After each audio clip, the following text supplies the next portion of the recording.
Hello again, whiskey friends. Thank you for joining me for another review, everybody. Today, we are going to break down the Boone County Maple Cast Finish. So, this is a maple syrup finish bourbon. This will officially be my first maple syrup finish bourbon. I once thought the Jack Daniels maple finish was my first maple syrup finish bourbon, only to find out that they were talking about a maple wood, not maple syrup. Egg on my face. But today, let's really review my first maple syrup finished bourbon. Pretty excited. This is pretty tasty. We'll get into all the details on this one. Thanks for joining me, everybody. Let's kick off the show.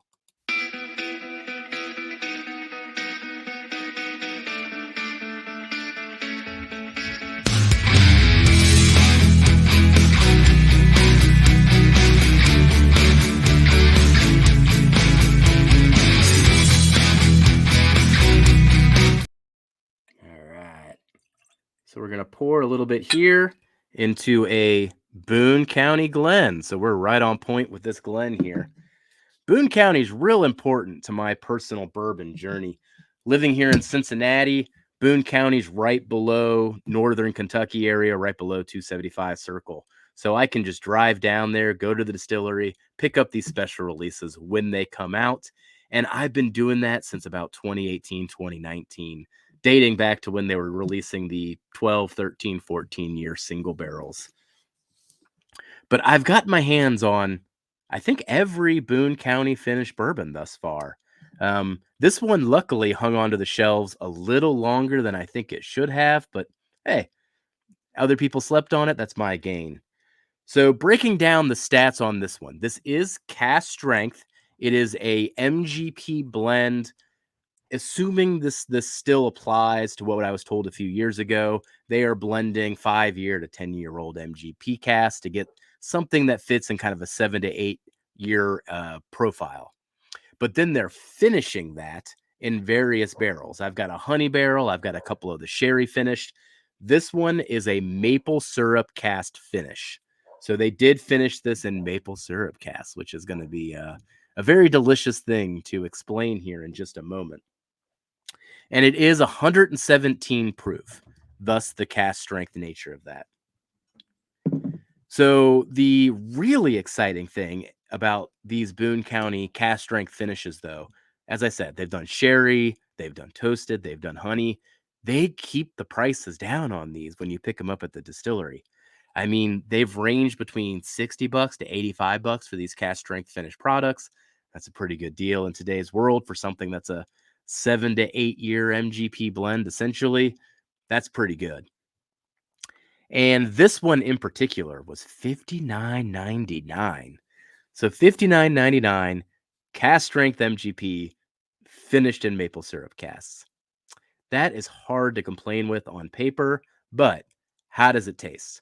So let's break down the nose, let's break down the palate, and then we'll get into the final reviews and how this one scored in the end. Thanks for joining me, everybody. Cheers.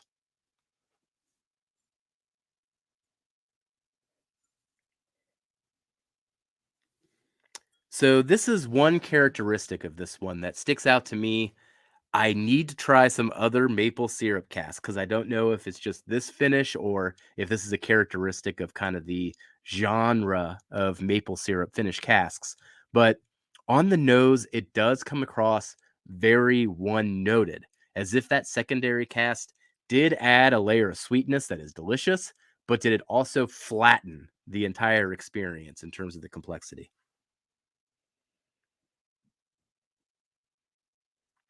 Now, on the nose, it doesn't come across as maple syrup to me. It comes across as a very dark honey. And honey is a typical note that I do get from MGP. So it's almost like it amplified and darkened that existing note that I'm used to.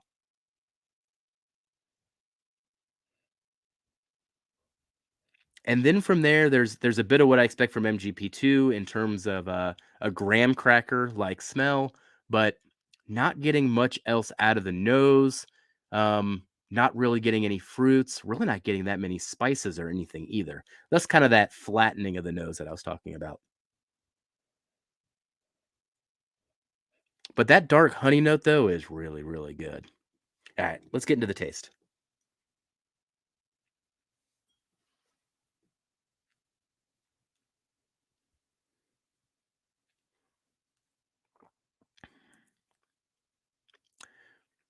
So now focusing on the front of the palate and the initial mouthfeel.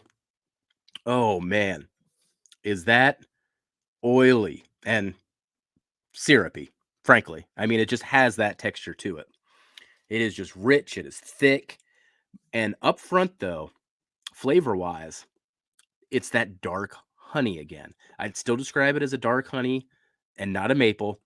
When we start talking about the finish, that's going to change. But up front, it leans more dark honey to me, but it doesn't give much else. So a very delicious note, but one note at front of the palate.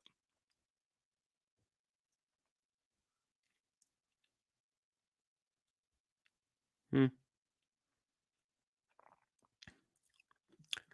Got a bit spicier. On that second taste, I was getting a little more cinnamon up front, and then that really escalated towards mid palate. I'd even describe it again as a cinnamon graham cracker then. So you can get the cinnamon flavored graham crackers. Man, I'm still going to go with that. Smothering it in dark honey. That's what I'm getting mid palate. Oh man, that's getting really sweet. My lips are like really puckering here.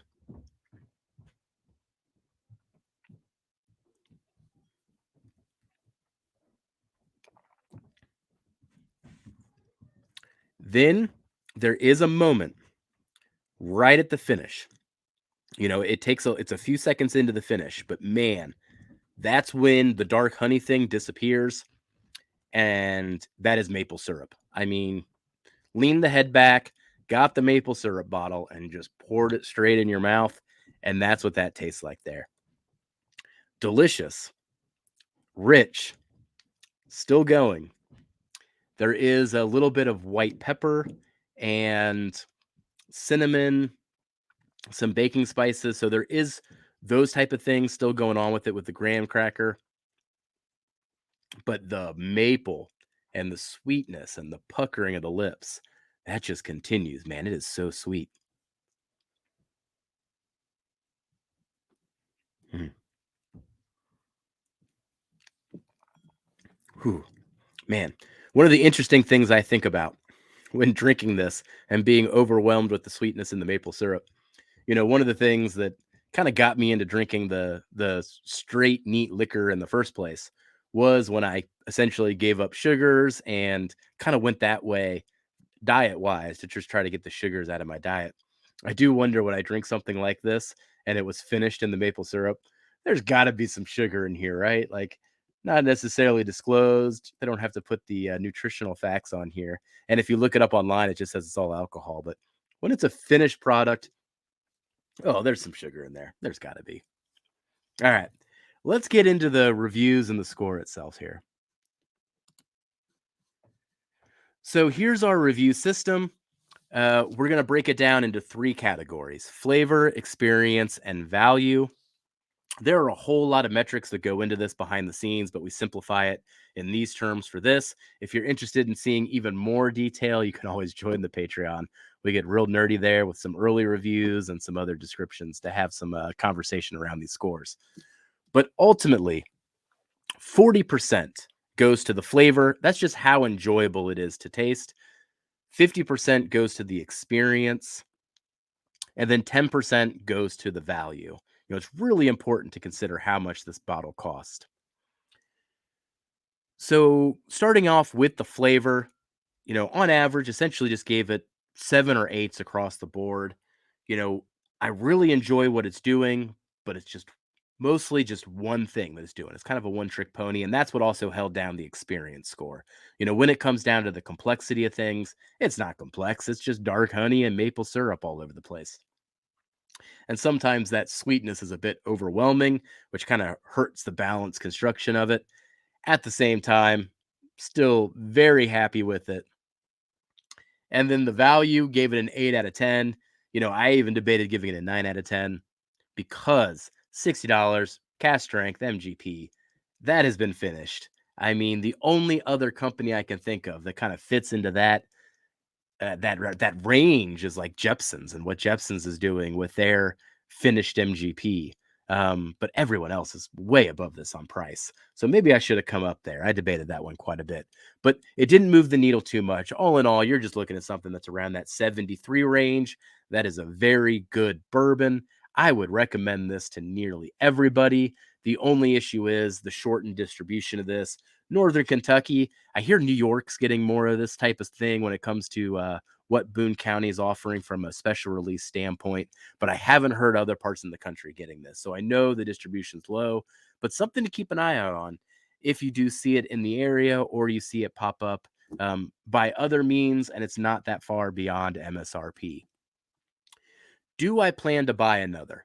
I think the answer is yes. Boone County tends to re-explore these finishes, either with the first fill, second fill, third fill, or just re-explore them in general. If they come out with another maple cask, I'm going to give it another shot.